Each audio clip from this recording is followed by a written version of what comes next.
As my people as the hot, it don't happen no. Ohaneze Igbo don't talk say no Igbo candidate, including Peter Obi, will contest against the president of Nigeria, which is Bola Ahmed Tinubu. Just watch profile as he react to this particular topic and as he educate the Ohaneze of Igbo.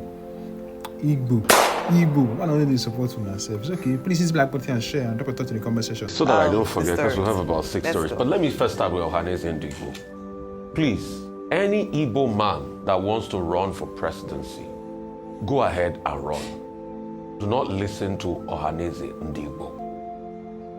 It is clear, it is certain that socio-political groups are fast losing their relevance. We had our own tiff between factions of Afenifere on who to endorse in the last elections.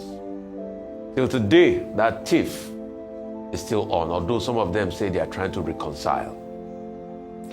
Socio-political groups cannot hold the ace of anybody's ambition.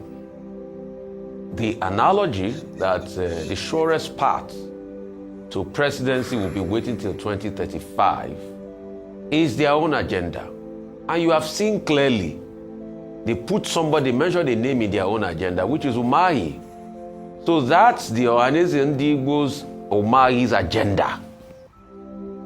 It's different from the free rights you have as enshrined in the Constitution. No socio-political group can tell you your faith. That's just it. But I'm not surprised. A women's wing of Ohaneze, I think, tilted towards Atiku in the last election. Professor George Obi, also when he was alive then, tilted towards Obi. So the truth is, no socio-political group, they are just like another pressure group. And what pressure groups do is, they come out of their pressure cooker and talk. It doesn't mean it's a generality. I just have to set that straight. Secondly, about Atiku Abubakar, yes, he has a right to run.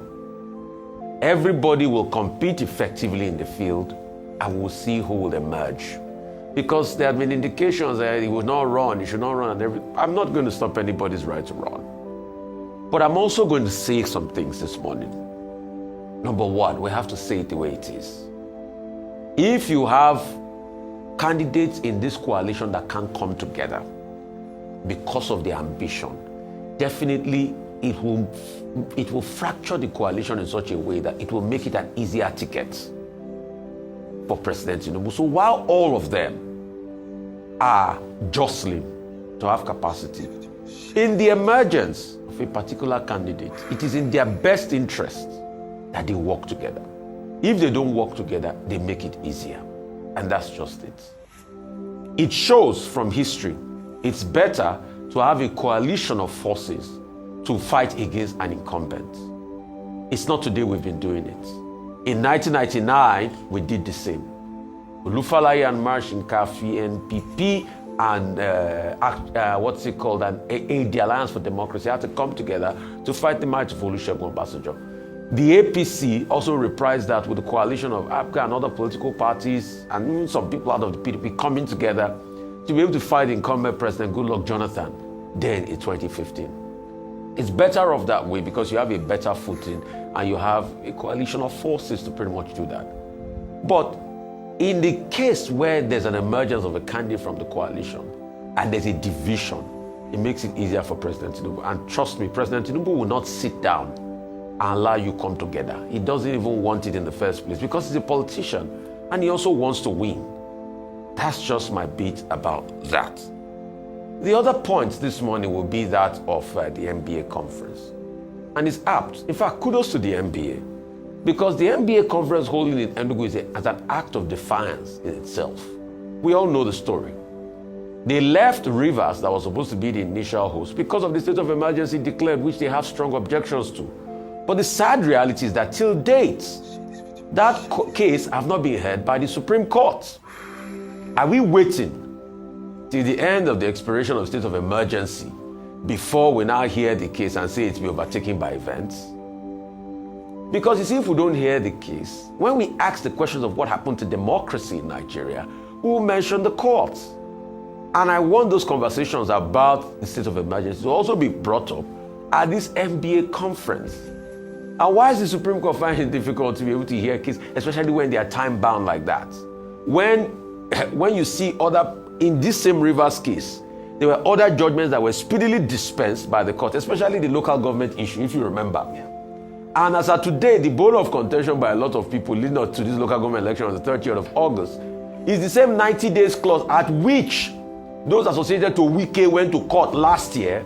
That's what some people are also proving now, but they are saying because there's a state of emergency and there's a suspension of the laws of the land in the state that they can go ahead and do the election. So you can see what one man complained about last year, today is no longer a problem for him. And when we point out this hypocrisy, people say, oh, why do you point out? But see, we have to point out hypocrisy. Because you know why? Hypocrisy is the homage that vice pays to virtue. Let's not forget that. Hypocrisy is the homage that vice pays to virtue. People that have vices also want to act like they are virtuous. And that's where they go the line of hypocrisy. I didn't say those words. Francois de la Rochefoucauld said those words many, many years ago. Kudos to Malema on what he said. All right, Dr. Bati. Okay, let me start with Julius Malema, MBA conference, stand tall, stand out, stand tall. Now holding